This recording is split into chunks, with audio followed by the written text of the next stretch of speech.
Բարև ձեզ, Վարշավայից իր աշխատանքն է շարունակում ՎՏՀ Հայաստան Նյուզը։ Հայաստանում եւ նրա սահմաններից դուրս իրավիճակը վերլուծում եւ ներկայացնում ենք եվրոպական տեսանկյունից։ Տաղավարում աշխատում է Ռազմիկ Մարտիրոսյանը։ Եվրամիությունը կարող է վճռորոշ դեր ունենալ հայ գերիների ազատ արձակման հարցում։ Մեկ տասնյակից ավելի հասարակական կազմակերպություններ բաց նամակով դիմել են Եվրոպական հանձնաժողովի նախագահ Ուրսուլա ֆոն դեր Լայենին եւ Եվրոպական խորհրդի նախագահ Անտոնիո Կոշտային։ Մենք գնահատում ենք Հայաստանի եւ Ադրբեջանի միջև խաղաղության գործընթացին ուղղված Եվրամիության ջանքերը եւ ակնկալում ենք ձեր ակտիվ աջակցությունը հայ գերիների անհապաղ վերադարձը հնարավոր դարձնելու հարցում։ Զինված հակամարտության համատեքստում ազատազրկված բոլոր հայերի ազատ արձակումն ու հայրենադարձումն առաջնային նշանակություն ունի խաղաղության գործընթացի համար եւ վստահության կառուցման կարեւորագույն միջոց է։ Լրագրողներ առանց սահմանների կազմակերպության այս տարվա զեկույցում Հայաստանը վատթարացրել է դիրքերը 34-ից հայտնվելով 50-րդ տեղում։ Նշվում է, որ չնայած Հայաստանի բազմազան մեդիա դաշտին, այն շարունակում է մնալ բևեռացված։ Զեկույցում նշվում է, որ լրագրությունը որպես մասնագիտություն Հայաստանում հաճախ արժեզրկվում է եւ ենթարկվում ատելության խոսքի, քաղաքական գործիչները լրագրողներին մեղադրում են կոռուպցիայի կամ իրենց հակառակորդների շահերը սպասարկելու մեջ։ Լրագրողները հաճախ ճնշումների, վիրավորանքների եւ բռնության են ենթարկվում ինչպես իշխանության ներկայացուցիչների, այնպես էլ ընդդիմադիր քաղաքական գործիչների եւ նրանց աջակիցների կողմից խորհրդարանում, փողոցում եւ սոցիալական մեդիայում։ Վարչապետ Նիկոլ Փաշինյանի համար շատ կարևոր իրադարձություն է Ադրբեջանի փոխվարչապետ Շահին Մուստաֆայևի պաշտոնական այցը Հայաստան։ Երկու երկրների փոխվարչապետերի այցերը Փաշինյանը համարում է պատմական, խաղաղության գործընթացի տրամաբանության մեջ։ Այսօրվա ճեպազրույցին նա հերքեց նաև շրջանառվող տեղեկությունները, թե Մուստաֆայևի հետ քննարկվել է ադրբեջանցիների վերադարձի հարցը։ Մենք Ադրբեջանի հետ երբեք նման հարց չենք քննարկել եւ չենք քննարկում։ Եվ ես ուզում եմ ասել նաև, որ արդեն ձեզ հայտնի ժամանակներից մենք Ադրբեջանի հետ չենք քննարկում նաև Ղարաբաղի հայերի վերադարձի հարց, Բաքվի հայերի վերադարձի հարց եւ մնացած տեղերի վերադարձի հայերի վերադարձի հարց, որովհետեւ ակնհայտորեն երկու ուղղությամբ էլ քննարկումները ունեն պրովոկատիվ ազդեցություն ընթացիկ քաղաքական իրավիճակի վրա եւ մեկը մյուսին կարող են եւ հաճախ այդպես էլ պատահում է թեժացնում են։ Հայաստանում բալանսավորված արտաքին քաղաքականության կողմնակիցները գերակշռում են, դեպի որ երկիր կամ որ երկրներ պետք է ուղղվի Հայաստանի ինտեգրման վեկտորը հարցինի պատասխան 59.9%-ը նշել է, որ Հայաստանը պետք է ունենա հավասար հարաբերություններ ազդեցության կենտրոնների հետ, 17.6%-ը կարծում է, որ վեկտորը պետք է ուղղվի Ռուսաստան, 12.4%-ը դեպի Եվրամիություն եւ 5.2%-ը Միացյալ Նահանգներ։ Հարցման արդյունքներին անդրադարձել է իմ գործընկեր Քրիստինե Ոսկանյանը։ Քաղաքացիական պայմանագրի օգտին կքվեարկի հարցվածների 26.7%-ը, եթե առաջիկա կիրակի օրը անցկացվեն խորհրդարանական ընտրություններ։ Տվյալներն իհարկե ձևավորվել են Gallup International-ի հարցումների արդյունքում։ Ըստ հարցումների ուժեղ Հայաստան կուսակցությունը ունի 14.1%, Հայաստան դաշինքը կհաղթահարի անցողիկ շեմը 8.2%-ով։ Այս ցուցանիշը ես կարծում եմ, որ կարող է լինել, եթե դրական եւ ճիշտ աշխատեին, կարող է լինել ավելի բարձր, բայց կես տարվա արդյունքում նրանք դեռ գրանցել են 26.7%, բայց կրկնվեմ, նրանք դեռ ունեն ամենաբարձր ցուցանիշը ադմինիստրատիվ ռեսուրսը, որը տիրապետում է ցանկացած իշխանություն, եւս ներառված է այդ ցուցանիշի մեջ։ Ուժեղ Հայաստան դաշինքը ամենաշատ թիրախավորվածն է իշխող ուժի կողմից եւ մենք տեսնում ենք այդ ձայնագրությունները, տարբեր որոշակի հակա քարոզը, որը տարվում է այս ուժի դեմ, հիմնականում իշխող ուժի կողմից։ Հայաստան կուսակցությունների դաշինքը նշեցի, որ արդեն իսկ ցուցանիշով անցնում է դաշինքների այդ շեմը 8.2%-ը, ստեղ աճք եւս արձանագրվել է։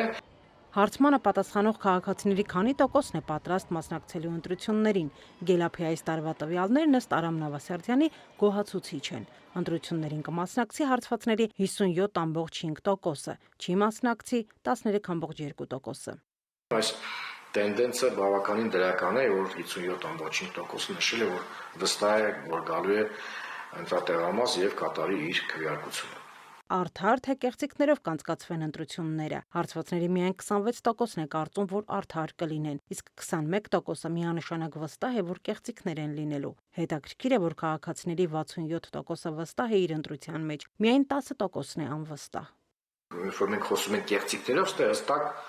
չի տարանջատվում, թե կեղծիքներ ում կողմից, իշխող ուժի կառավարության կողմից, թե նաև մասնակից ընդդիմադիր ուժերի կողմից, բայց ամեն դեպքում, քանի որ արդար եւ թափանցիկ ընտրությունների անցկացման բեռը դրված է, այսպես ասած, իշխող ուժի եւ կառավարության վրա, կարծում եմ, սա ավելի շատ պետք է հասցեագրել դեպի իշխող ուժ։ Ըստ սոցիոլոգիական հարցումների, անարդար ընտրությունների արդյունքում քաղաքացիների 36.6%-ը պատրաստ է դուրս գալ փողոց պայքարելու արդարության համար, իսկ գրեթե 40%-ը ոչ։ Ընտրություններին ընդառաջ ինչ խախտումներ են արձանագրվում, ինչ են ցույց տալիս ականատես դիտորդական առաքելության դիտարկումները։ Թեմաների վերաբերյալ կզրուցենք Transparency International հակակոռուպցիոն կենտրոնի ընտրական ծրագրի համակարգող ականատես դիտորդական առաքելության ներկայացուցիչ Մերի Մինասյանի հետ։ Ականատես դիտորդական առաքելությունն այս ընթացքում ինչ խախտումներ է արձանագրել ընտրություններին մասնակցող տարբեր քաղաքական ուժերի կողմից։ Ականատեսը նախընտրական միջավայրը գնահատելիս արդեն հրապարակել է 10 տեղեկանք տարբեր ուժերի կողմից իրականացված խախտումների, ռիսկերի եւ միտումների վերաբերյալ։ Եթե փորձեմ ընդհանուր գնահատական տալ, ապա պետք է նշեմ, որ խոսքը միշտ չէ, որ բացահայտ կաշառքի կամ սպառնալիքների դեպքերի մասին է ընտրողների վրա ազդեցության տեսանկյունից, հաճախ գործ ունենք ազդեցության այլ մեխանիզմների հետ, այսինքն դա վարչական ռեսուրսի կիրառումն է, չգիտեմ, ծառայողական դիրքի չարաշահումն է, ճնշումներն են, ինչպես նաև նյութական շահագրգռման խոստումները, սոցիալական աջակցությունը եւ ընտրողների վարքագծի վրա ազդեցություն ունենալու այլ ձևերը եւս։ Մեր դիտարկումները ցույց են տալիս, որ այս փուլում առկա խնդիրները կարելի է մի քանի խմբերի բաժանել։ Առաջինը ընտրողների կամ աշխատողների վրա ճնշումներն ու հարկադրանքներն են։ Մեր առաքելությունը մի շարք դեպքեր է արձանագրել, երբ օգտագործելով ծառայողական լծակները աշխատակիցների հորդորել են մասնակցել քաղաքական ուժերի կողմից իրականացվող քաղաքական միջոցառումներին, հանրահավաքներին, հակառակ դեպքում հրաժարվելու դեպքում սպառնացել են աշխատանքից հեռացնել եւ դեպքեր են ունեցել, երբ մարդիկ հրաժարվել են մասնակցել հանրահավաքներին եւ նրանց ստիպել են աշխատանքից հեռանալու դիմումներ գրել։ Սա մասնավոր հատվածի վերաբերյալ նմանատիպ դեպքեր արձանագրել ենք նաեւ համայնքապատկան կառույցների դեպքում, երբ դպրոցների եւ մանկապարտեզների աշխատակիցներին հորդորել են, ուղղորդել են մասնակցել քաղաքական ենթատեքստ ունեցող միջոցառումներին, ելի որոշակի հորդորների եւ սպառնալիքների ուղեկցմամբ։ Երկրորդը երևի ընտրակաշառքներն են, ընտրողներին նույնպես շահագրգռելու դեպքերը։ Մենք մի շարք դեպքեր ենք արձանագրել, երբ քաղաքական կուսակցությունների կողմից քարոզչությունը ուղեկցվել է աշխատանքի տեղավորման, գումար խոստանալու, որոշակի առավելություններ եւ աջակցություններ տալու խոստումներով, որի դիմաց ենթադրվել է, որ քաղաքացիները պետք է ընտրեն կոնկրետ այդ ուժին,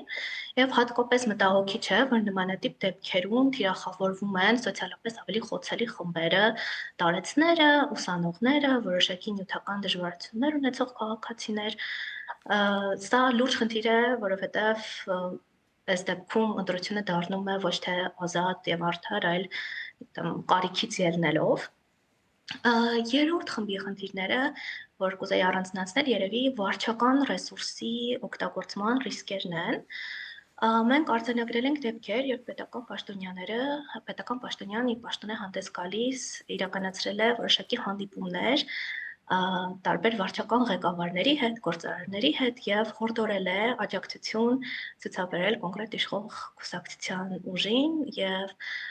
ուժի վերընտրվելու դեպքում որոշակի արտոնություններ խոստացել այդ անձանց։ Իսկ ձեր արձանագրած այս խախտումներին ինչ արձագանքներ են լինում իրավասու մարմինների կողմից։ Դուք ում եք ներկայացնում այս արձանագրված խախտումները։ Մինչև այս պահը ականատեսը հանցագործության մասին 5 հաղորդում է ներկայացրել իրավասու մարմիններին, այն դեպքերով, որոնք քրեորեն պատժելի արարքների հատկանիշներ են ունեցել այդ դեպքերը, որոշ դեպքերի վերաբերյալ գիտեմ, որ արդեն կա հարուցված քրեական վարույթ, մնացած դեպքերը դեռ քննությամբ Իսկ ընդհանուր առմամբ ինչպես եք գնահատում նախընտրական շրջանում քաղաքացիների իրազեկման աշխատանքները եւ ձեր առաքելությունն այս ուղղությամբ ինչ քայլեր է իրականացնում։ Շատ ակտիվ եւ ինտենսիվ աշխատանքներ են իրականացվում քաղաքացիների, քաղաքական կրթության եւ իրազեկման ուղղությամբ եւ կենտրոնական ընտրական հանձնաժողովը եւ քաղաքացիական հասարակության կազմակերպությունները եւ լրագրողները, մեդիադաշտի ներկայացուցիչները, ինչու ոչ նաեւ կուսակցությունները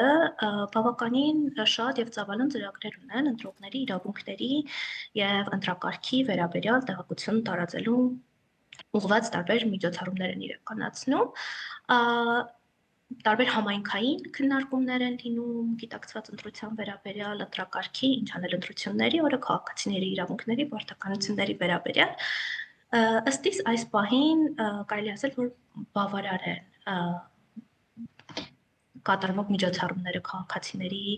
իրազեկման ուղղությամբ։ Մեր առաքելությունը եւս ներգրաված է ընտրական գործընթացներում քաղաքացիների իրազեկման ծրագրեր եւս ունենք, նախ մենք դիտորդների վերապատրաստումներ ենք իրականացնում եւ փորձում ենք կայացնել այդ հանրային վերահսկողության ինստիտուտը ընտրությունների նկատմամբ, բացի դրանից ընտրողների իրազեկման արշավի շրջանակներում ունենք ոդքասթներ, հաղորդումներ եւ նախատեսում ենք շահարկել նաեւ էլեկտրոնային հարթակ, e-learning հարթակ, որտեղ որ յուրաքանչյուր քաղաքացի կարողանա մուտք գործել, գրանցվել եւ տեղեկանալ ընտրական գործընթացների, ընտրությունների հիմունքների, ընտրական օրենսդրության վերաբերյալ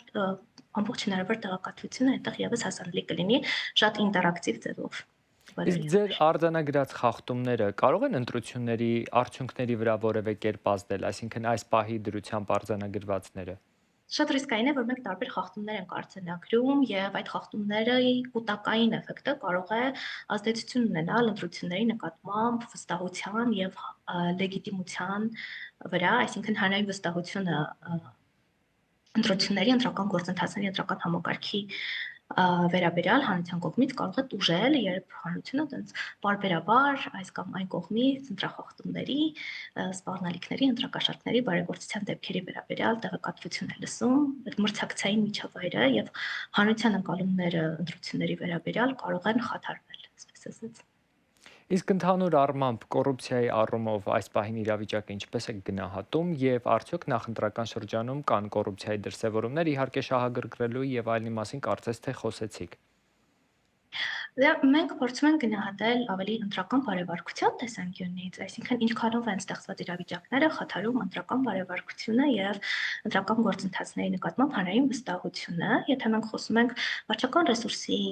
օգտագործման հնարավոր դեպքերից, որոնք մրցակցային միջավայրն են խաթարում, եթե մենք խոսում ենք հենց կոնկրետ ընտրակաշառքի բարեգործության խոստումների դեպքերից, որոնք ուղիղ կոռուպցիոն հանցագործություններ են, նմանատիպ իրավիճակները իհարկե կոռուպցիոն ռիսկեր են ստեղծում, բայց ընտրությունների շրջանում մենք ոչ թե կենտրոնանում ենք կոռուպցիայի վրա, այլ ընդհանուր միջավայրի համապատասխանության վրա միջազգային ստանդարտներին եւ ներպետական օրենսդրությանը։ Իրավիճակը ինչպիսին է, եթե ընդհանուր գնահատական փորձ ենք տալ եւ նաեւ ամփոփել մեր զրույցը։ Ընդհանուր գնահատականը կլինի, որ նախ ընտրությունների օրվա մասին շատ կարևոր է նշել, որ Հայաստանի Հանրապետությունում ընտրական օրենսգիրքը շատ լավ կարգավորում է ընտրությունների օրվա ընթացքում իրականացվող գործողությունները եւ մենք ռիսկեր չենք տեսնում ընտրությունների օրը հնարավոր խախտումների վերաբերյալ, սակայն ընտրողների կարծիքի կազմավորման տեսանկյունից շատ կարևոր է նաև նախընտրական միջավայրը, քանի որ հենց այդ շրջանում է ձևավորվում ընտրողների կարծիքը եւ նմանատիպ արատավոր երևույթները, որը նշեցի, որ ականատեսը արձանագրել է, կարող է այսպես ասած այդ մրցակցային միջավայրը խաթարել եւ ընտրողների որոշումը լինի ոչ թե ազատության հիմքի վրա եւ իրենց կարծիքի ազատ կամ արտահայտման հիմքի վրա, այլ որոշակի այլ շահից դրդված, սպառնալիքից դրդված կամ կարիքից դրդված լինելու պատճառով որը ժողովրդավարության տեսանկյունից շատ խնդրահարույց իրավիճակ է։ Իհարկե մենք չենք կարող ասել, որ նմանատիպ դեպքերը համատարած են, այսինքն շատ եզակի դեպքերի մասին ենք խոսում, բայց շատ կարևոր է ժամանակին եւ պատշաճ արձագանքել արդեն բարձրաձայնված իրավիճակներին, որպեսզի դրանք կൂട്ടակային էֆեկտ չունենան եւ համատարած բնույթ չսկսեն կրել։ Այսինքն չնայած որ դեպքերը շատ եզակի են, շատ կարևոր է պատկար մարմինների եւ քաղաքասարության եւ հանրության պատշաճ արձագանքը նման դեպքերին։ Այլ դեպքեր են արձանագրվում տարբեր այլ կառույցների կողմից, տարբեր դիտորդական առաքելությունների կողմից։ Դուք նրանց հետ համագործակցում եք եւ արդյոք ստեղծում եք այսպես միասնական բազա, որ เป զի հետագայում հիմք ունենաք նաեւ որոշակի գործընթացներ սկսելու առումով։ Ականատեսը ուղիղ տեղեկատվության փոխանակման տեսանկյունից չի համագործակցում այլ դիտորդական առաքելությունների հետ, բայց իհարկե Հայաստանում գործում են այլ անկախ եւ անկողմնակալ դիտորդական առաքելություններ, որոնք հսկայական աշխատանք են իրականացնում հանրային վերահսկողության տեսանկյունից եւ լինում են դեպքեր, մասնավորապես օրենսդրական որոշակի փոփոխություններ եւ բարեփոխումներ ջատագովելու նպատակով, երբ առաքելությունները համատեղ հայտարարություններ եւ դիրքորոշումներ են ներկայացնում հանրությանը եւ ուղարկում պատկար մարմիններին, որպեսզի մեր ձայնը ավելի լսելի լինի։ Իսկ խախտումների հետ կապված հավաքում եք, արձանագրում եք այդ խախտումները, փորձում եք մեկտեղել արձանագրված խախտումները նաեւ այլ առաքելությունների կողմից արձանագրված։ Շատ կարևոր է, որ զուգահեռ դիտորդական առաքելությունները իրենց առաքելություններն իրականացնեն հնարավորինս անկախ եւ միմյանց հետ տեղեկատվություն չփոխանակեն, որովհետեւ երբ որ միանման տեղեկատվության հետո վերջում զեկույցներ են հրապարակվելու, կարող ենք փաստել, որ մեթոդաբանությունների տեսանկյունից մենք մի քիչ տարբեր ենք գործում այլ դիտորդական առաքելությունների հետ, եւ երբ որ զեկույցները քիչ թե շատ նմանատիպ պատկեր են ներկայացնում, նշանակում է, որ իրականությունը չի խեղվել մեր զեկույցների շրջանակներում եւ այսպես ասած բալանսավորում եւ փոխլրացնում ենք միմյանց։ Հայաստանի կրթության, գիտության, մշակույթի եւ սպորտի նախարար Ժաննա Անդրեասյանը ներկայացրել է մինչև 20 տարեկանների ֆուտբոլի աշխարհի առաջնության նախապատրաստական աշխատանքների մանրամասները, որը 2029 թվականի սեպտեմբեր-հոկտեմբեր ամիսներին համատեղ կհյուրընկալեն Հայաստանը եւ Վրաստանը։ Որ սա իսկապես շատ մեծ իրադարձություն է, որովհետև ըստ էության մեծահասակների աշխարհի առաջնությունից հետո երկրորդ իր նշանակությամբ երկրորդ կարևորագույն միջոցառումն է, ոչ ֆորմալ աշխարհի երիտասարդական առաջնություն է նաև անվանվում եւ ակնկալվում է, որ այդ օրերին մենք կունենանք ավելի քան 100,000 երկրպագու, որոնք այցելեն թիմերին խաղերը դիտելու։ Իհարկե այս պահին դեռևս ծրագիրը նախնական է եւ հնարավոր է որոշ փոփոխությունների ենթարկվի, բայց մենք պլանավորում ենք, որ Երևանում կունենանք մինչև 20 խաղ եւ Վանաձորում եւ Իջևանում մինչև 10 խաղ։ Այս թողարկման համար նախատեսել էինք այսքանը։ Հետևեք մեզ ՎՏ Հայաստան Նյուզի Facebook-յան եւ YouTube-յան հարթակներում, որպեսզի բաց չթողնեք օրվա կարևոր նորությունները։